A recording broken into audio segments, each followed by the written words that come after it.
Pittsburgh Steelers fans, welcome back to another episode of the Steelers Preview. I am Jeff Hartman, co-editor of BehindTheSteelCurtain.com, and joining me as always, the triumphant trio made up of Dave Schofield, Bryan Anthony Davis. Dave, what's up? How you doing? Hey, I'm doing all right. Once again, I guess we're going to miss episode 2 of the Terry Bradshaw show. I don't know. I didn't watch it anyway, since I brought it up last week. Hey, I'm doing good. 2-0, baby. That's all that matters. Right. That's right. Bryan Anthony Davis, welcome to the show. How's it going? I got to go. I didn't know Bradshaw was on, and Bradshaw and the Beauties. So I've got to go. No, Dave, I've got a problem with Dave. The Steelers are 2-0. We're starting this already? Yeah, the Steelers are 2-0, and he starts off with hey. That's not the greeting when the Steelers are 2-0. Hopefully 3-0. So let's try that again. Dave, how you doing? Hey. No. I'm sorry. I'm exhausted. There is a certain person on staff at Behind the Steel Curtain that decided they were going to not follow directions and make my life so difficult because they couldn't follow simple directions in picking our staff games every week and therefore threw off all our numbers. I am not going to say who it was, but his name rhymes with Diane Ranthony Mavis. Now, did I apologize vociferously?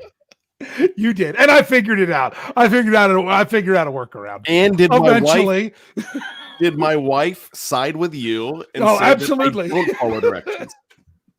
I knew I was in trouble, Jeff. When I get the phone call, I was like, were you the kid in school that didn't follow directions? I'm like, I don't follow directions now. He said, well, didn't you read the email? I'm like, I didn't even read the email, Dave. I just did what I thought I would do. I don't follow directions.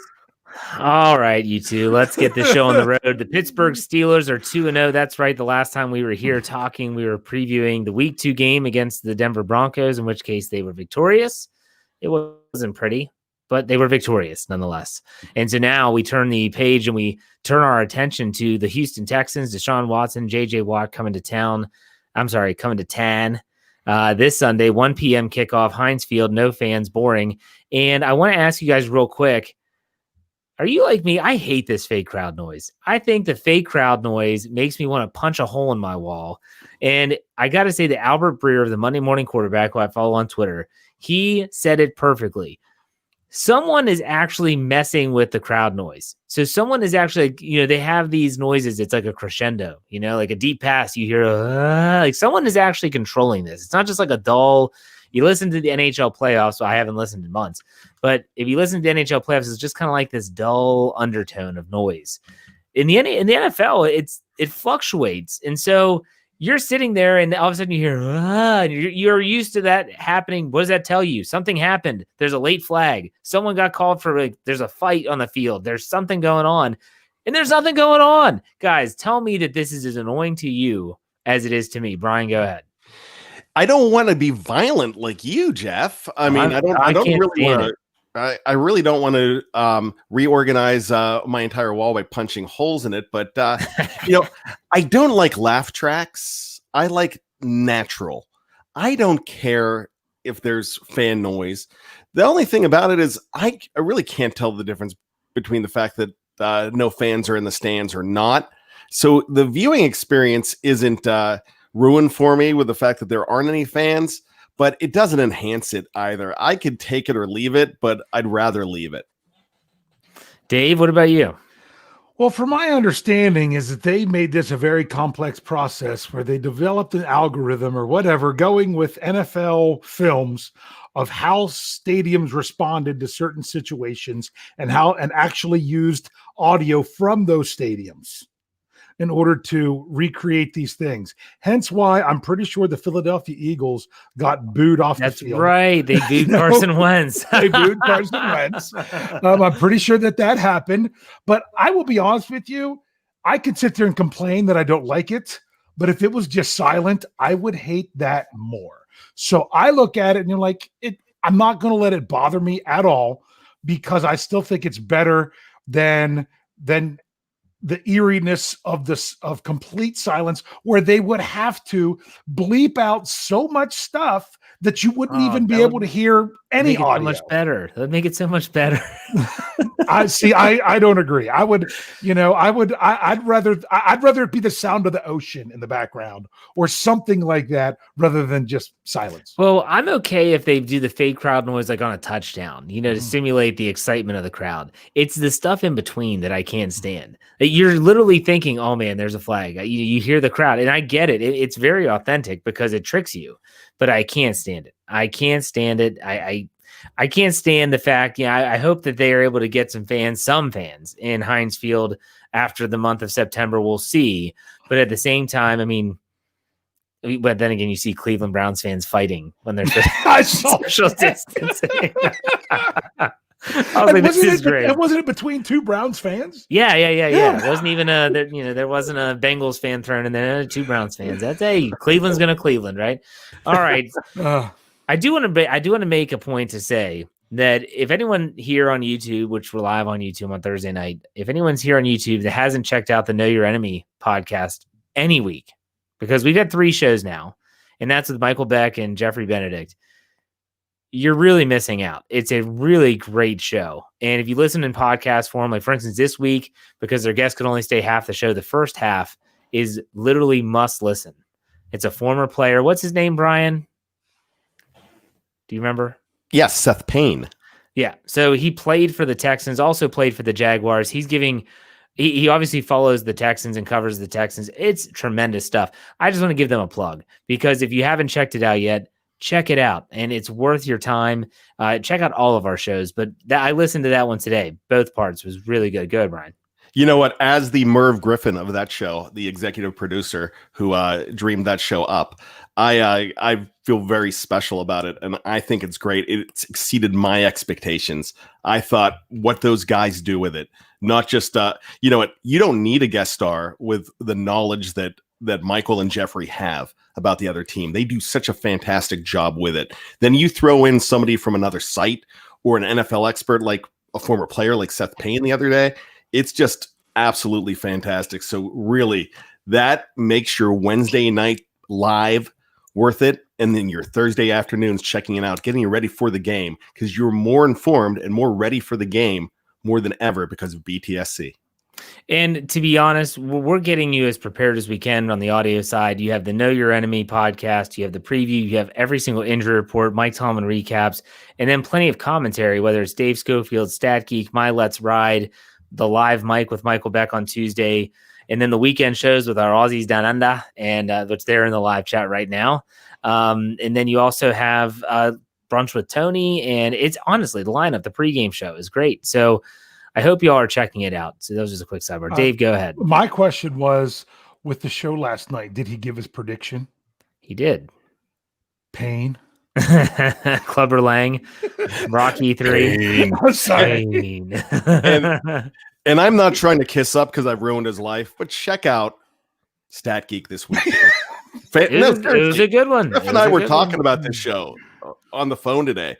It's really good. So, I mean, I know I've ruined his life, but I really don't care because that's just who I am. Hey, but Bryan, you had a chance to be one of the top guys picking games on Tally. So I came in third, and you actually had me beat, except the extra picks you threw in, you screwed up. You actually, I don't know if you know this. I looked at it. You were 8th. Who cares about 8th when you can be 123rd like me?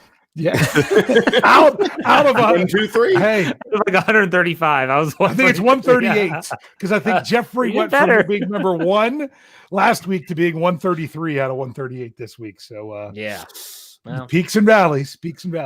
All right, guys. Here's the thing about this game coming up on Sunday. Everyone is making this out to be the Watt Bowl, and before we talk about the logistics of that, anyone else shocked this isn't a primetime game? I mean, they eat this stuff up on NBC and even CBS putting it at 4:15. I'm stunned they didn't protect the game. Bryan, were you surprised this was just a 1:00 kickoff? You know what? We do the schedule predictions at the beginning, and I predicted this to be either a Sunday or a Monday night game, and I was shocked when it wasn't because it's the Watt family reunion. It's what's happening. You know, it's a Subway commercial come to life. It's the reunion of Ultimate Tag. It's everything you want with these 3 guys that are hot right now. They're bigger than the Jonas Brothers. And the Jonas Brothers are back, ladies and gentlemen, with a big hit this year. So these guys are huge right now. And actually, TJ's becoming the biggest star of them all. He's soon enough going to surpass JJ as a huge star. But like you said, it's not just the Watt Bowl. There's so much more to both of these teams. It's going to be a really good game because you have a team that played 2 Super Bowl contenders the first 2 weeks, and they're possibly playing a third one in this week in the Pittsburgh Steelers. What about you, Dave? You surprised this wasn't prime time? Yeah, and just a very large highlighted game. I mean, Jeff, you do the article that has the map, the coverage map of who gets what game. This one this week is going to be in blue. Doesn't really jump out at you being all that big. It's Pennsylvania, it's Texas, and shockingly a little bit in Jacksonville because they're playing now and they got no one else to watch. It doesn't. You get all these other colors in there, so it's not even being the 1 o'clock game. It's not even the 1 o'clock game. Last week's was more that. Instead of Greg Gumbel, you've got Iron Eagle. So are you serious? Iron Eagle's doing this game? Yes, but it's not Dan Faust anymore. Oh, there you go. Remember, he was his partner. Charles Davis. Okay. Charles Davis. Oh, I'll take. I can take that. I'll Charles Davis. My Uncle Charles will take care of us. Yeah. So Uncle Chuck. But we knew this couldn't get flexed because they don't start flexing games until week 5. It is, I think, 5. I'd have to go check my refrigerator magnet because it says it on there. Yeah. So. But Brian's right. There's so much more to this game other than the fact that J.J. Watt, Derek Watt, and T.J. Watt will be playing in the same game on the same field for the first time in their entire lives. A lot of people don't realize that. Even when they were younger, J.J. Watt is so much older than Derek and T.J. that they've never played in a game on the same field together. And you got to think, as parents, we're all parents on this show. Could you imagine not being able to go to this game and seeing it live? Like that would be awful. Like that's sneak them in somehow. Give them press credentials. Put them in the owner's box. Come on, get them in there. Anyways, this is a game that I think a lot of Steeler fans are, you get a feel, you kind of put your finger on the pulse of Steeler Nation, and you kind of get a feel that a lot of fans are like, well, this is an 0-2 team. It's just going to kind of be an easy W. I do not get that feeling about this game. I think this is going to be a tough one. I think that the defense is going to be tested, mainly because of the quarterback. Bryan, when you think about this game, just what jumps off outside of the family reunion stuff? What jumps out as something that, hey, Steeler fans should be concerned about this? Deshaun Watson, and you are not getting 7 sacks this week. Because Deshaun Watson, will not let you get 7 sacks on him this week. He will outrun sacks. He is a savvy quarterback. He's a playmaker with his legs. He's a preview to Lamar Jackson as well. Dave had here I'm queuing up Dave's show the other day, but where the Steelers are on track for 80 sacks. In this day and age, you can't have guys like Deshaun Watson and Lamar Jackson in the league and rack up all those sacks against him. So, I'm sure we'll be talking about over and under with sacks later, but he's going to control the narrative on the offensive side of the ball for the Houston Texans, and he's a very dangerous playmaker. He does not need DeAndre Hopkins to go ahead and make throws. What about you, Dave? I mean, this is the best team they've played this year. And it's funny because they're 0-2.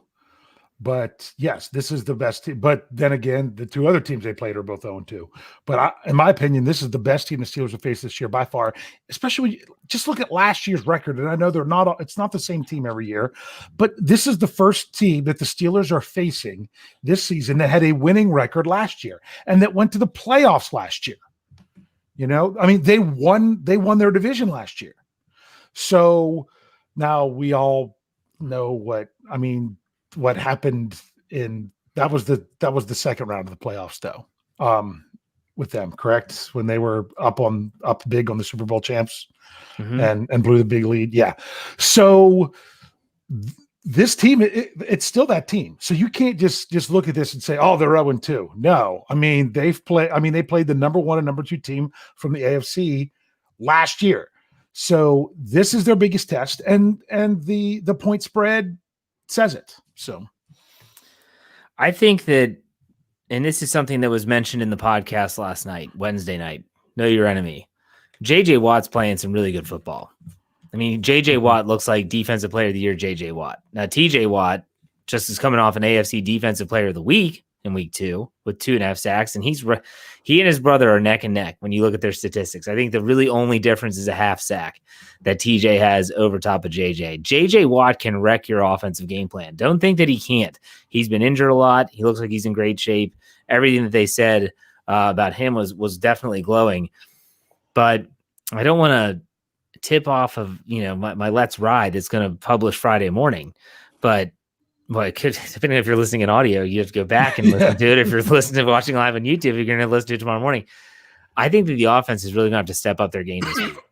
I think this one could be a game where they have to kind of go, blow for blow, so to speak, with the offense. I just don't know what it is. I trust the Steelers defense. I wouldn't be shocked if they come out and have a good performance because, like the gentleman said, Mr. Payne, that when he's on the show, he said everything that the Steelers do well on defense, the Texans struggle with on offense, especially on the offensive line. Things like stunts and the tackle position and being able to pass off players.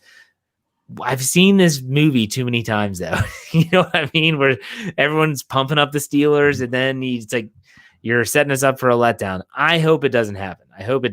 But at the same time, there's a lot of reasons to be a little bit concerned about this game because, like you said, Dave, this is the toughest game they've had on their schedule so far.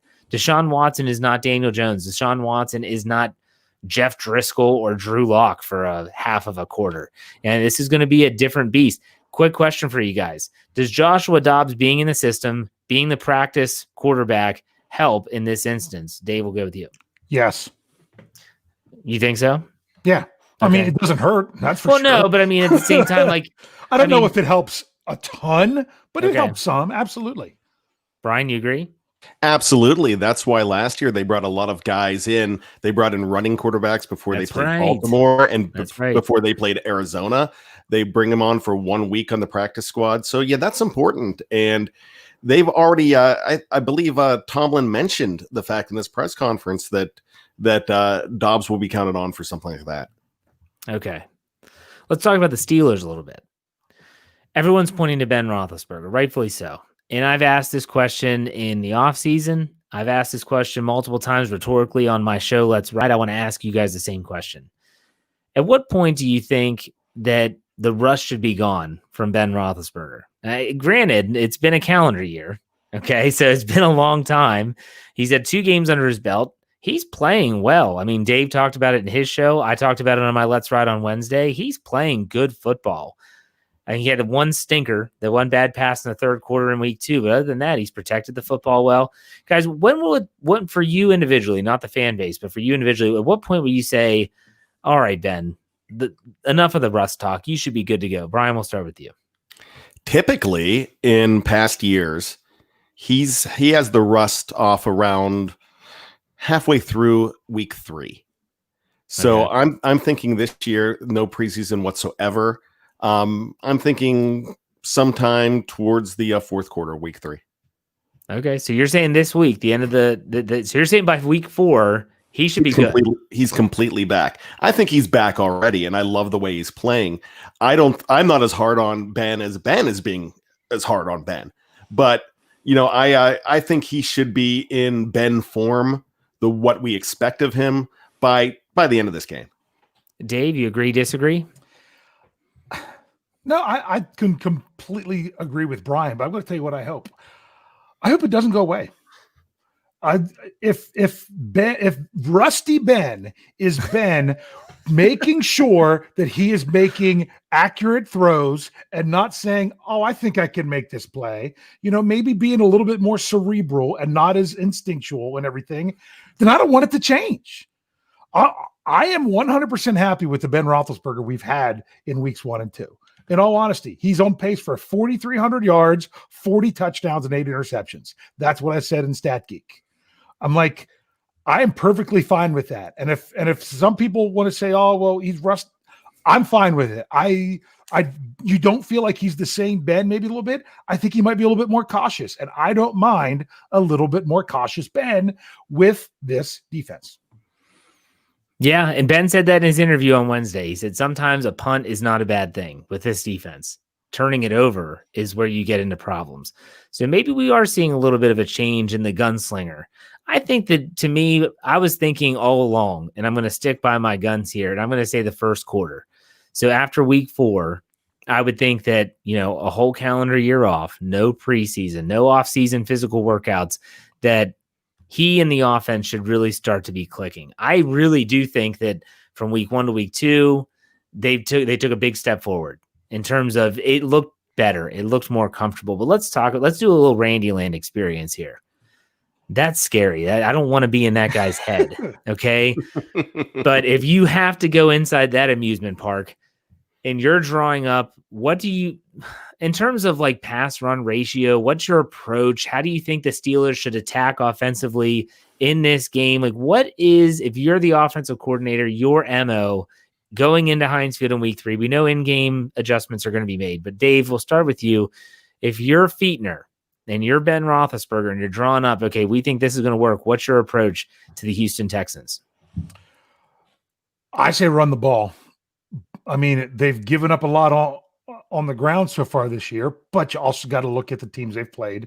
Mm-hmm. But Kansas City did not look nearly as good on the ground in week 2, even with the extra rest, as what they did against, against, I almost said San Diego, against the Chargers, than what they did against the Texans. So I'm saying run the ball. And if the run's not working, then throw the ball. Other than J.J. Watt, I don't see anything from this defense that overly scares me. Always know where Watt is. Always take care of him. Use 3 guys on him if you must, if you know what I mean. And then just take what the defense is giving you otherwise. What about you, Brian? What's your approach to this game offensively? I love how you call it Randy Land and amusement park. And when I think about that, I think of, sorry, folks, park's closed. That's about right. Yeah. So, Dave's got it here. I want to run to set up the pass in this game. And then once that's set up, just sneak one past the goalie and rip out their hearts with a deep one. And you definitely have the guys to do it. And with Claypool, you even more have the guys to do it. And I was watching the 2004 Halloween game today, getting ready for the retro show. Yeah, that show I do with Tony. And so I was actually watching the game a little more this time. And I noticed it was Ben's rookie year and how much he relied on Plexico. And he had that big, tall, fast receiver that he was able to get it to, and he was so comfortable with him. And I could see that same thing developing with Chase Claypool through the course of this season. So I'm thinking that you run the ball, you run it, then drive that stake through their heart with that big pass. And they did it the other day too with that 84-yarder. They kind of caught the Broncos off guard with that. I'd like to see more of that. If I'm the Steelers, I'm coming out and I'm taking a shot deep early. I'm putting Chase Claypool on the field because you know that the Texans have watched that 84-yard touchdown probably ad nauseum, just on loop, and they're saying we cannot let this happen to us. We got to keep everything in front of us. And then if he's smart, Randy Fietner, we know he's not that smart. If you get Chase Claypool on the field more, he's at least a threat to go deep. When was the last time the Steelers even had that threat on their team? I'd go back to Martavis Bryant. You can't tell me anyone else that's been on the roster. Darius Hayward-Bay was not an actual threat. He ran fast, but there was never really a threat of a big completion. Chase Claypool has already proven that in week 1 in his first reception ever, and then again in week 2 with the 84-yarder. Just that alone, if they have to slide a safety to his side, my gosh, you're going to leave so much open for players like Deontay Johnson, Juju Smith-Schuster, Eric Ebron. I think Ebron's going to have a big game, not to tip my hand here with X factors and things like that. I think Ebron's going to be in for a big game. But, I think that the Steelers could come out and use the pass to even open up the run and open up the offense a little bit. Everyone will hate it and everyone will complain about it. But at the same time, I feel like there's plays to be had and they can do it. And they have the skill position players to do it. But I was going to say, can I give you a specific play like you just said? Sure. How about this one? Have your 2 tight ends in Ebron and McDonald, and put Claypool and Washington as your 2 receivers, 1 running back. Send them both deep. They might be focused on Claypool. You might have Jay Wash for the deep reception. Yeah. Something else he's known for. So I would love to draw up that play. You're right. With the 2 tight end set, they might go single high, in which case they're probably going to shade to Claypool's side, in which case you have Washington one-on-one. Send them both. But you have to have that threat. Think back to 2019, even 2018, when they didn't have Martavis Bryant. You never had the threat of going deep. But this brings me to my next point, and that is the injury report. So we're all talking about how Juju Smith-Schuster is going to play a role here. Juju Smith-Schuster missed practice again on Thursday. Now, depending on when you're listening to this, the practice report might already be finalized in terms of the final designations. That happens Friday afternoon. But as of right now, when this is being recorded, Dave, go ahead and run down what the injury report looks like. Oh, the injury report, it's very simple in this case. There was only everyone returned to practice for the Steelers. Except Juju. And you talked about it on your injury report podcast, which I listened to, by the way. Hey. And the issue was, I had said it to you. I think everyone's going to practice. I think tomorrow's going to be there. Everyone can practice. And I got to thinking when I listened to your podcast, I'm like, they just brought in another practice squad wide receiver. Do you think maybe Juju could have practiced and they said, we can give some more work to these other guys. You're good. We've got too many people practicing today. You're good. That's me. Go West. King of wishful thinking. I'm thinking that, Juju's going to be out full participant. And if he has any designation tomorrow, it'll be probable. But I don't know. There is no probable anymore, Dave. There is no probable anymore. No, there's no doubtful anymore. No, I thought they were either questionable or doubtful. I thought they got rid of probable. I thought it was either questionable or out. They got rid of one of them. I don't know. They got rid of one of them. You might be right. They got one of those in between ones. So someone asked in the live chat, what about DeCastro? He's been full participant all week. He's not even going to have a status tomorrow. Don't you get me started on the Pittsburgh Steelers organization and the way they do this. I'm the one who got you started because I was the one mad about it. Bryan, when you hear Juju Smith-Schuster is possibly going to be out of this game, which I don't want to jump the gun here, but he has missed practice Wednesday and Thursday. No one that covers the team that's inside that building has said that there's any concern that he's going to miss the game. Sometimes you hear people talking, whether it's coaches or front office, saying Juju might not be good to go. Juju did an interview after practice on Wednesday. I'm pretty sure most of the time, if you have this pretty serious injury, you're probably not going to be doing an interview with whether it's Zoom or not. But Bryan, Juju Smith-Schuster missing, big deal if he does miss? Let me ask you fellas a question. Oh boy. When do you remember the leading receiver from last year flip-flopping between 3rd and 4th on the depth chart as far as wide receivers? And that's James Washington. We really haven't even scratched the surface with Eric Ebron, Vance McDonald as well. Those guys are tight ends. I get it. If Juju doesn't play, you have so many guys to fill in the blanks, because if they're doubling up, Chase Claypool, Deontay, and James Washington are going to kill you. Same with any of those combinations. If they're doubling up any of those guys, they're going to rip out your throats. This is one of the first times in a long time that I think that the Steelers can kill you in so many ways. Ben Roethlisberger's cupboard is, it's full with Arsenal. Now, I want Juju Smith-Schuster to play. I still think he is the heart of that wide receiver core. He really is. I don't think that, I kind of agree with Dave and you as well with the fact that, if he had a serious injury, why would he be talking to the media? You could leave a guy out for a little while. Do you remember a few years ago when Troy Polamalu was on the injury report for old age or something like that? Like Tomlin put him on. Do you guys remember that, or is that something I'm dreaming? So it's advanced age or something like that. But so I think they're just being cautious, and it's the same thing we've talked about DeCastro. If DeCastro's not 100%, don't send him out there. Be smart, because you have some guys that aren't liabilities backing these players up. So with Juju, I want him in there. I want that cover to be full. but they can go a week or two without some of these guys because the guys waiting behind them, they're superstars as well. And someone in the live chat said, also that if Juju doesn't play, you're going to be looking at the 2021 wide receiver depth chart, which is a very good point. So stay tuned. I do think he's going to play. I think, Dave, you think he's going to play too? Yes?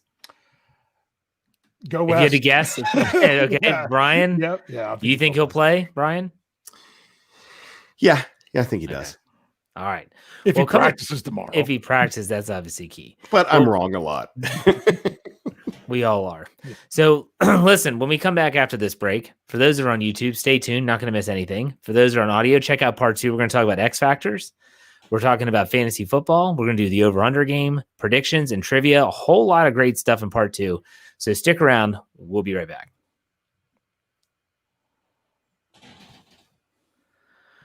All right, Pittsburgh Steelers fans, welcome back to part 2. I am Jeff Hartman, co-editor of BehindTheSteelCurtain.com, here with the Steelers preview. This is the fun stuff. This is when we get into the nitty-gritty of the upcoming matchup. This is the Steelers and the Texans in Week 3. Joining me, as always, Dave Schofield, the other co-editor, and Bryan Anthony Davis, the PP, the podcast producer. He's a happy PP tonight, which is always a good thing. Right, Bryan? You're happy, right? Hey, when your PP is feeling good and flowing well, it's a good night. Oh my gosh. Let's talk about some X factors, will we? Let's talk about X factors for the game. This could be from either team, the player that you think could potentially be, we'll call it a linchpin for success. Bryan, we'll start with you. Who do you think is the X factor coming into Week 3? For the Pittsburgh Steelers, it's James Conner. Okay. I have been down on him. I'm not going to do that anymore because he comes back. He is the heart of a champion. He comes back when he's down. He hears what idiots like me are saying about him, that his time is up, and he comes in and he plays pretty good football. When he has lanes to run in, he's pretty strong. I loved what he was mustering up last week. We talked just a little bit ago on this show in part 1 that it's very important for the Steelers to establish a running game. That's something Dave and I both agreed on. That's going to set up the pass. And then once you have that set up, just mix it up and kill them any way you can. But it's going to be James Conner to go ahead and do that. All right, Dave, who's your X factor? You know what? I have 2. So I would like to yield to you. So then that way maybe I don't want to take one of yours. So I'll do yours. Mine is this is tough because I think this is a really important part of the game, but I can't pin it on just one player because you can't. So my X factor is going to be the Steelers' ability to put pressure on Deshaun Watson without blitzing. Like that's okay. I know I'm breaking my own rules, but this reminds me anytime they play a Lamar Jackson or a Deshaun Watson or even a Patrick Mahomes, because he's mobile too, but not that type of mobile. It reminds me when they used to play Michael Vick. And they used to say, well, what they say, you got to cone him in. You got to rush with just your front. You can't blitz him because he's going to make you pay. You got to cone him in. And I'll never forget that game in 2002, Brian? They went to overtime, ended up in a tie with Atlanta at Heinz Field. Tommy Maddox, that was a great game. Was that 2002? It was indeed November 2nd of that year. I was there. Plexico Burress caught that ball on the goal line to win it. No, he caught it at the 1. That was the problem. The 1, but his feet were in the end zone, but the ball was still outside. Anyways, 254 yards, a team record at that time. And I'm sitting there in the stadium like, can't believe they did this. And to your point, what you're saying about Michael Vick in that game, he converted 2 3rd and 18s. Yeah, by himself. Yes. Yeah. So that's the thing with Deshaun Watson is that you think you have him, and if you sell out and you miss, he's going to burn you. Whether it's through the air, he's got a big arm. I think he's more accurate than Vic was throwing the football. I think he's a better thrower of the football than Vic was, but he's just as athletic. The Steelers have to be able to keep him in the pocket. That's where you can do your damage, and that's what you've seen success so far this season. So my X factor is going to be the Steelers' ability to rush and cone in Deshaun Watson without selling out on the blitz. I'm not saying they don't blitz, but they just don't blitz with the frequency that they have in weeks 1 and 2. Dave, go ahead.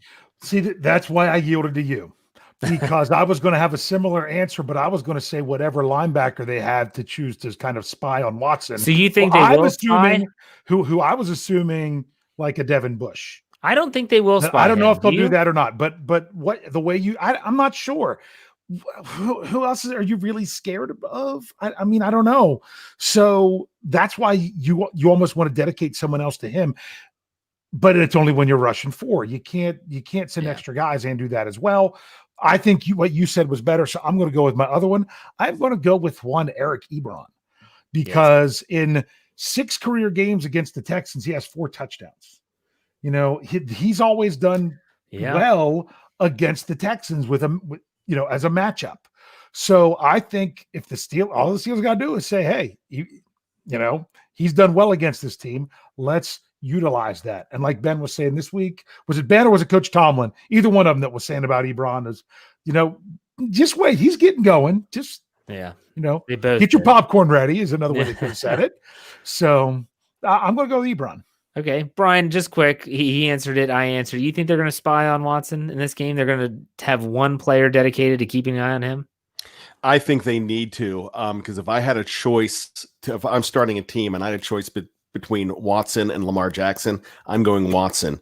And he is just as dangerous as Lamar Jackson. I mean, hey, Lamar's great. I'm not saying he's not. But Watson is a lot better than anybody thinks, and he does not have the talent around him. I was going to say, put Deshaun Watson with a decent offensive line. Oh, yeah. That's what I'm saying. Yeah. If you're going to spy on him, I use Mike Hilton to do it. That's what I would put it. I would use Mike Hilton. Nice. Would not use a linebacker. Jeff thinking outside the box. I would not use a linebacker because he's going to outrun a linebacker. Devin Bush wouldn't be able to keep up with him. You don't think Bush can keep up with him? He couldn't even keep up with Noah Fant last week. No. It's 2 weeks in there, Jefferson. Okay, all right. That's Jeffrey Benedict about that one. Yeah, don't bring that up with him. He won't be happy. All right, very good. Let's do you want to do over under now, or do you want to do it later? Go now. You brought it up. Do it. Let's do over under. The over under game, which debuted last week, it was a huge success. Everyone was talking about it, and I mean everyone did, the 3 of us. So over under, here we go. For this week, week 3, we're going to start off with Ben Roethlisberger touchdowns, because I hate Ben Roethlisberger. So Ben Roethlisberger touchdowns, the over under line is 2.5. Dave, what you got? You know what? I'm going to go under again, because I think the Steelers are going to have 1 or even 2 rushing touchdowns. So I think he's only going to get 2 touchdowns this week. So I'll say under. Bryan, 2.5. What's your line there? I am. Shout out to my Aussie guys, excuse me. Under. I think he gets 2. He gets 2. I'm going over. He's getting 3. Okay. Yes, I think he's. I would love to see it. I would, but just got to think it out a little bit. I think there's a big play in the holster this week. Another big touchdown. I don't know if it's the Claypool, but he's got another one in him. All right, here's another. How do we not start with this one? Turnovers. That's the team coughing it up. The line set at 1.5. Dave, what do you got? Under. How much? So the streak continues. Bryan, what about you?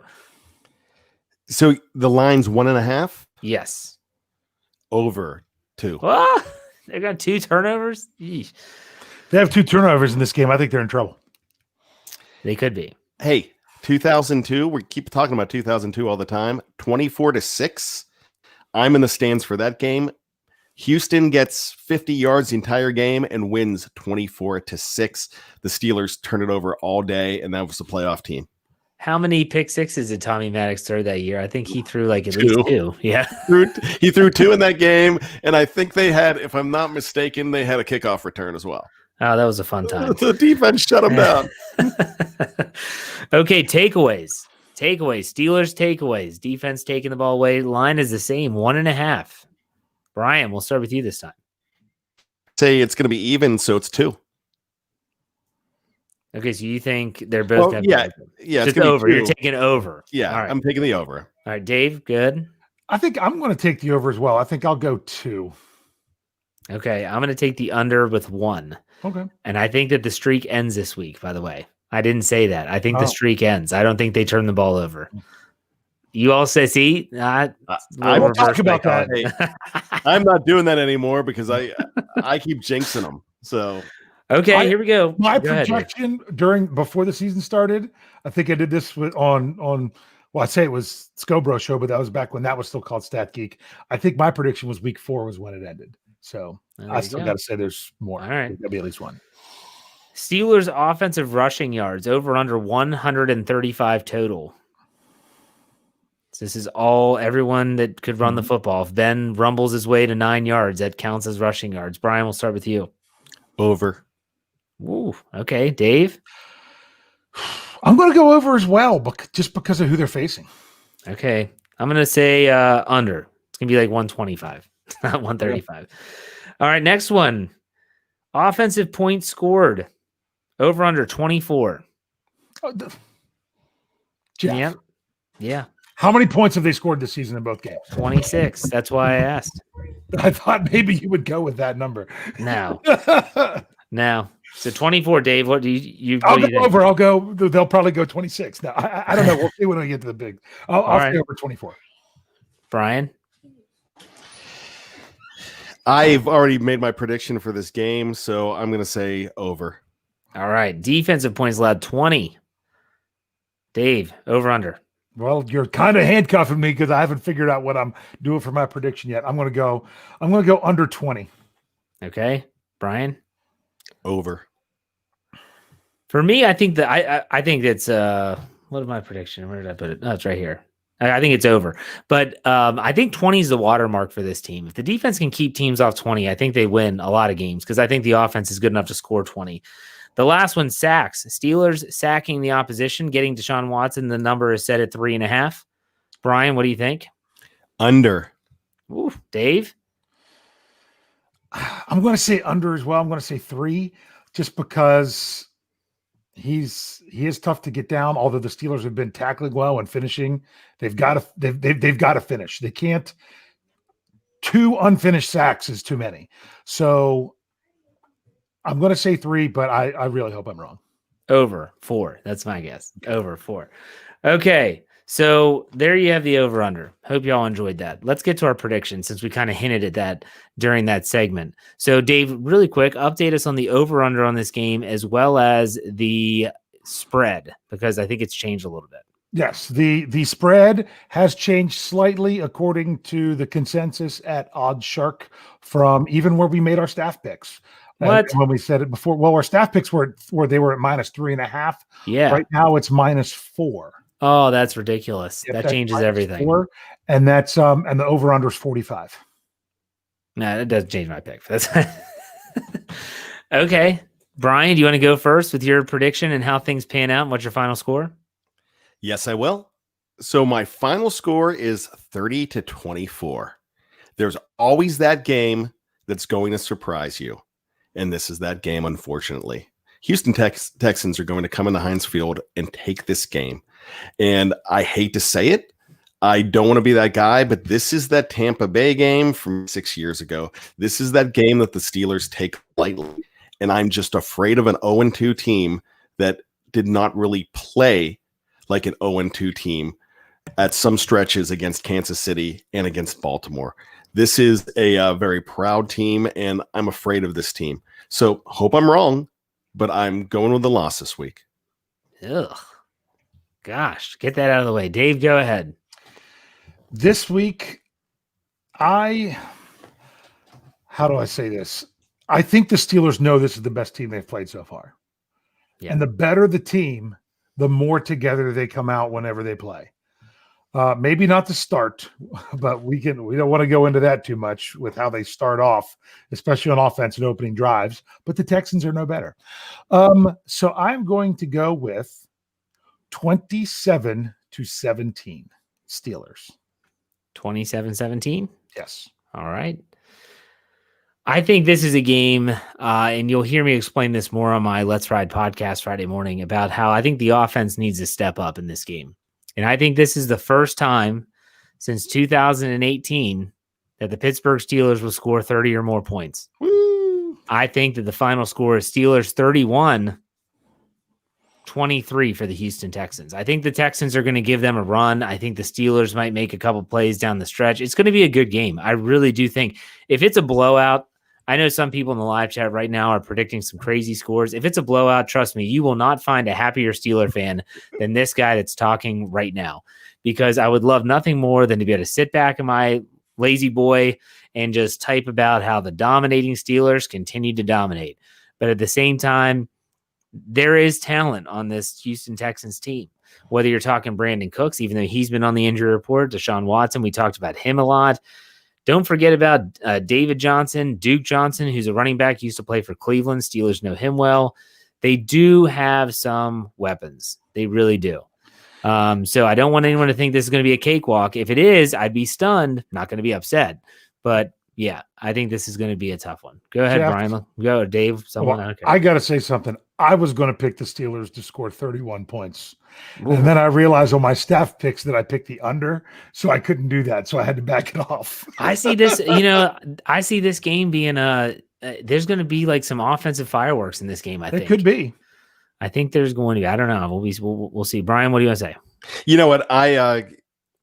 I almost picked the Steelers in this game. I just have that sinking feeling, but I go into every day thinking this is the day that I get COVID. This is the day I get fired. This is the day that my that my wife leaves me and my dog snubbed me.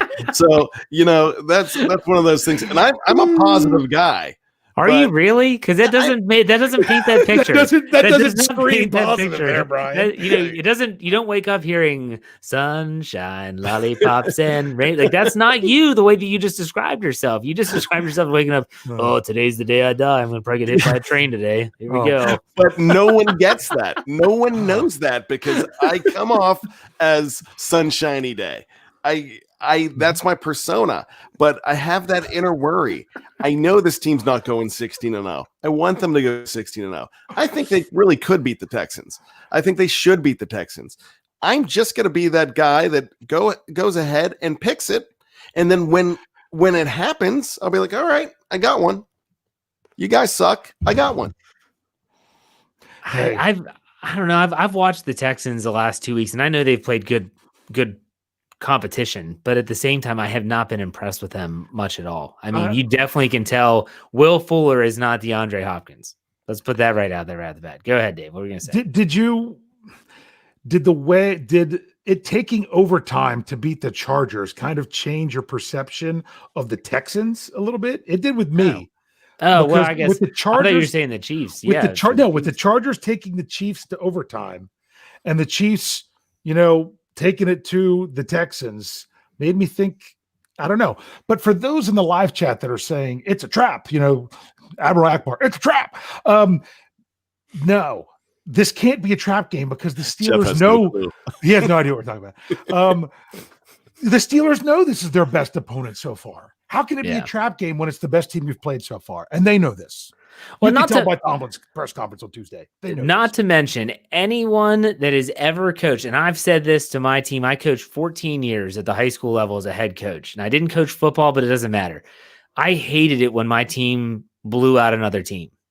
Why? Although I was really happy that they performed well, I loved to win and correct.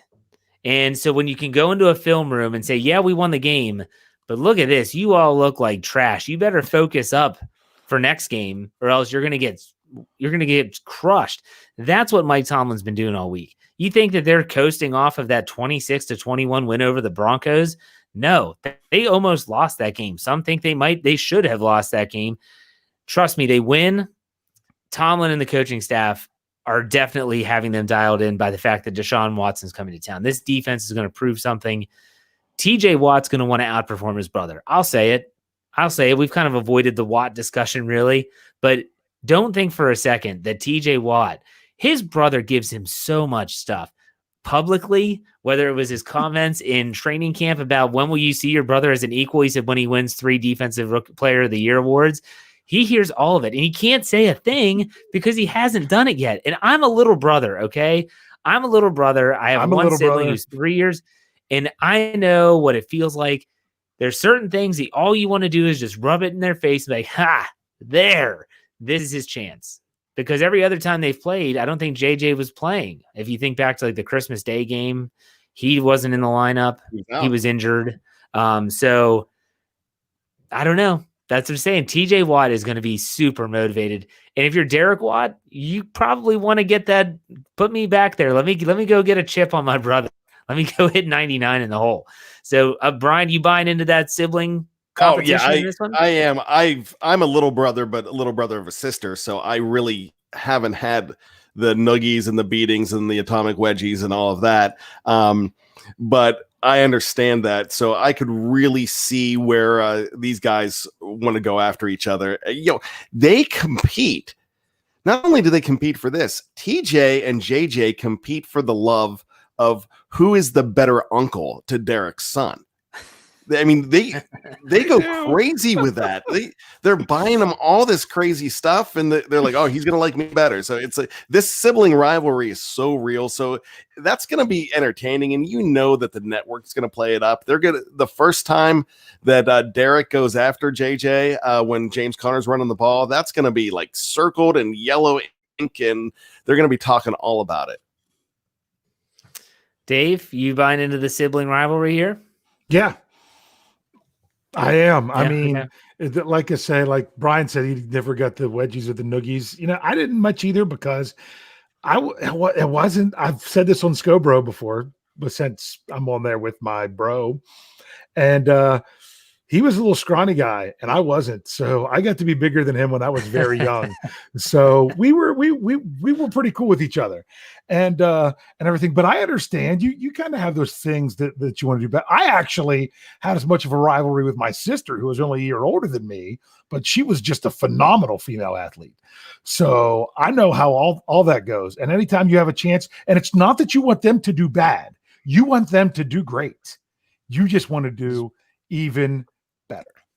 Yeah, I agree with that 100%. All right, Dave, let's get to trivia time. Let me put on my dunce cap.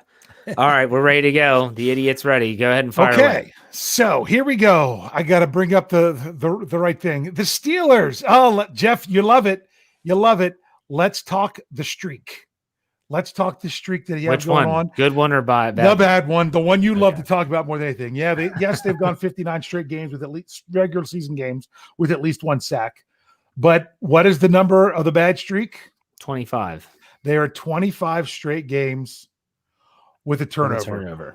Where do you think that ranks all time in Steeler history? Ooh, Steeler history? No, not NFL. Okay. Steelers history. I'm going to say it's second. Bryan? I guess it's not first. I thought it was first, actually. So it must not be. I'll just go 3 then. Let's go third. Okay. Well, let's just say this. This past week, they broke the tie that they had with the Steelers from November 21st of 1976 to October 8th of 1978. They went 24 straight games. And that moved them into 5th place on the list. They would have to double. If they doubled this streak, they still wouldn't even get to number 2. They would still be third. Oh my gosh. Are we talking about really old school? The longest one is pretty old school. The longest one of 66 games by the Steelers is from December of 1949 to October of 1955.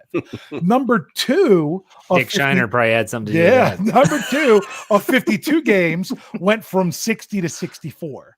But and then I mean, the one that's right ahead of them is actually the Pittsburgh Pirates and the Pittsburgh Steelers, because it was from 39 to 41. Yeah. But the other one is in the 60s. So yeah, modern, it's up there. I mean, they had 23 straight games in the 90s. So you're thinking that it's historically bad. It's only currently bad. It's still historically bad. It's well, what do you think it compares to the NFL overall? What do you think the number one streak of consecutive turnover games would be overall in the NFL? How many games do you think? Well, if you said Steelers history was, they could double it and still only be like third. Yeah. I don't know. Shoot, 75 games. I don't know. I'm going to go 62. 75 games would put you 7th on the list. Oh my goodness. The number one on the list is the Chicago Bears from 1941 to 1951, a decade of 116 straight games with at least one turnover. So to put this in perspective, it's not good, but it's not that bad. Whole decade of turning it over at least once a game. Oh my God. October of 41 to November of 51. Dang. If you want to go, let's see a date that would have started post-merger. Post-merger, how about the Cleveland Browns of 67 games from 1976 to 1981? Well, incredible. Yes, so it's there. But we also got to remember the Steelers have another little streak going on where I think they're fourth in the NFL of consecutive games with a takeaway. Because they have 8 consecutive games with a takeaway. Okay. And what stinks is they had just had an 8 consecutive game streak before they had one game. Only one game last year they didn't have a takeaway. Was that the Thursday? No, wait a second.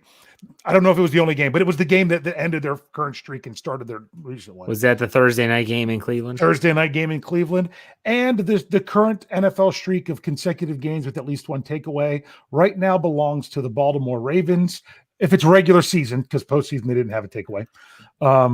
They have 15 games, and the last time they did not have a takeaway, the Baltimore Ravens, was in last season in week 3 against the Kansas City Chiefs, which just so happens to be their week 3 opponent on Monday night. There you go. Let me throw something in there real quick.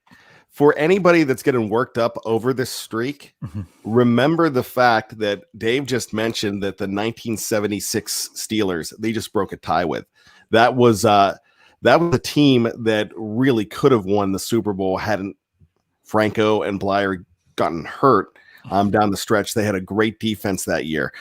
And you look at the 1979 team, there were games that Bradshaw and the team turned over the ball 7 times in that Super Bowl winning season. Bradshaw only has 2. He's only +2 as far as interceptions in his career, touchdowns and interceptions. They turned over the ball a lot and won 4 Super Bowls. So think about that.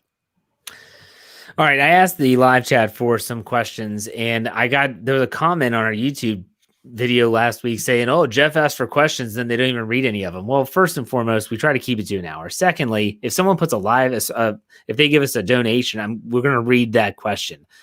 So back off. All right. Whoa. All right, real quick, Maddie Peverill says, will Highsmith play more than 30 snaps? Dave, go. What do you think? Oh, what's he on pace for now? I don't know. I mean, he's got what, like 6, maybe 8, maybe even 10. Yeah. I'm going to say yes. Or for the season? I don't know. Or for the game? Specify. Well, if you're talking for the game, no way. But if you're talking for the season, then yeah. Bryan, you agree? Yeah. All right. Next question. DJ2YT only. Assume the entire O-line is healthy. How short of a leash would Chooks have before you move Filer back and put Dotson in at guard? Well, Bryan, we'll start with you. You hate Chooks at core 4. Why don't you go ahead and start? Chooks is fine. I really don't think they want to put a short leash on him. Unless he didn't blow anything up last week. We saw what he did in the Rams game last year. I'm giving him a chance now. So, I don't think there's too short of a leash. Dave? Yeah, same here. He actually, for those of you, whether you care about PFF rankings or not, a lot of times they baffle me. Because one thing that baffled me is he was graded higher than Dotson this past week. Mm-hmm. They had him having a slightly better game than Dotson, and I thought Dotson played outstanding.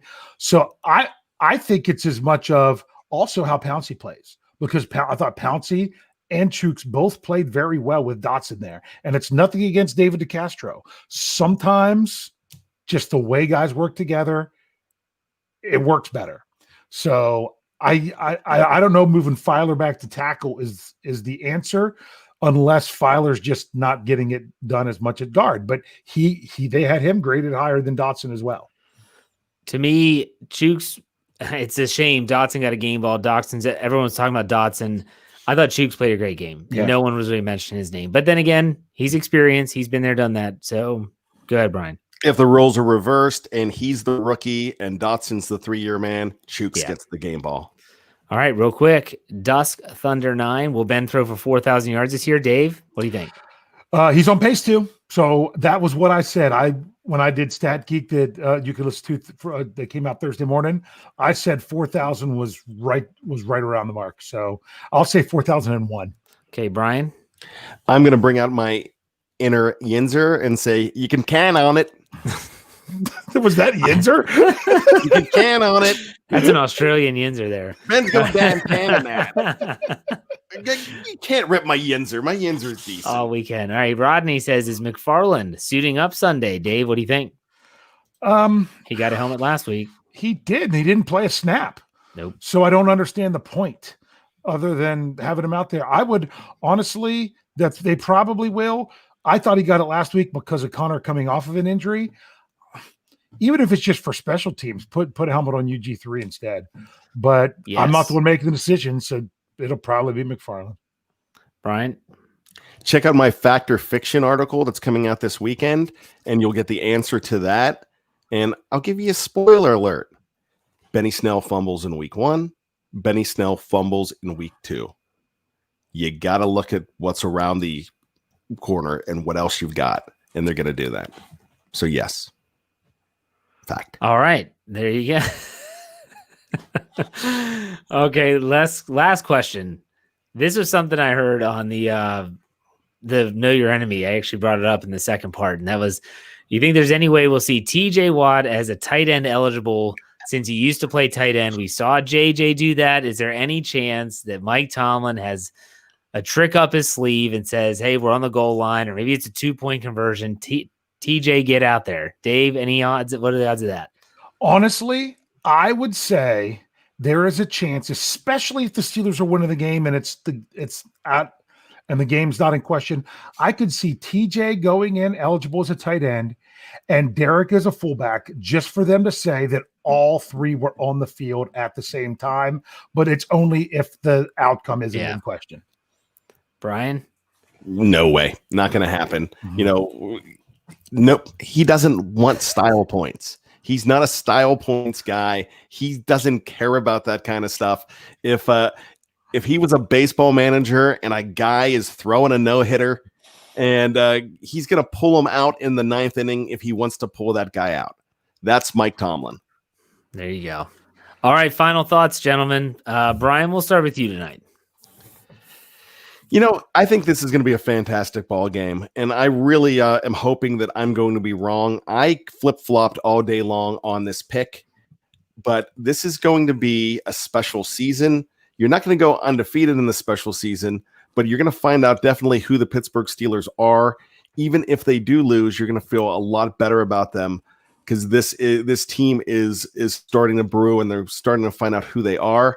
But I just have that sinking feeling. That's why I went the way I went, but gonna be a great ball game. And hey, I'm wrong a lot. Dave, final thoughts. Yeah. This is one of those, this is just kind of one of those games that week 1, the Steelers won by 10 points. They gave up 6 points late, and yet that game felt like, to me, a couple things that they wouldn't have gone the Steelers' way. This could have been even more different. And I didn't like it. Last week, nothing went their way that could have gone either way, and they won. So this week, playing this opponent, it's like, as long as they play clean football and they don't have penalties calling back touchdowns, and they don't have just that one play, that one negative play on offense, like a fumble on a jet sweep or a holding call or something like that kills drives. If they play clean, but that's what you can say about the Steelers every week. A game like last week, they didn't play clean and were still able to win. They've got to clean it up to win this game. I hope that they clean it up. Remember, as I said in the Stat Geek, The Pittsburgh Steelers and Houston Texans are two of the 3 NFL teams that have yet to get a first down on their opening drive in 2020. So hopefully that gets remedied in the right direction and not the wrong direction on Sunday. For me, my final thought is that I think that what everyone hopes for is that they see the Steelers take a step in the right direction on Sunday. Offensively, it would be more consistency, running the football, not turning the ball over. On defense, it would be showing a little bit more of a prowess in the back end, not giving up as many passing yards, not committing so many penalties, and not giving up as many third down conversions. If we see that, not only will the Steelers win, but I think Steeler Nation will be really, really happy heading into week 4. There will be much less to complain about. But then again, that's what we do best, is complain. So with that said, thank you for checking us out, whether you're watching live on YouTube or whether you are listening on audio. Remember, check out our audio platform. Anywhere you listen to your podcast, Spotify, YouTube, iTunes, Google Play, Stitcher, Anchor, Pandora, you name it. There's others. Search Behind the Steel Curtain, search Steelers. You'll find us. We thank you for hanging out for us. Make sure... What? Felicia says, heck, it's not a Steelers game if your butt cheeks isn't eating the seat cushions. Oh, Felicia. That's true. That's a good way to end the show. Thank you, Felicia. Hey, enjoy your weekend, everyone. Enjoy the game on Sunday. Be sure to check us out for the post-game show. Have a great day. Go Steelers. We'll see you. Hey.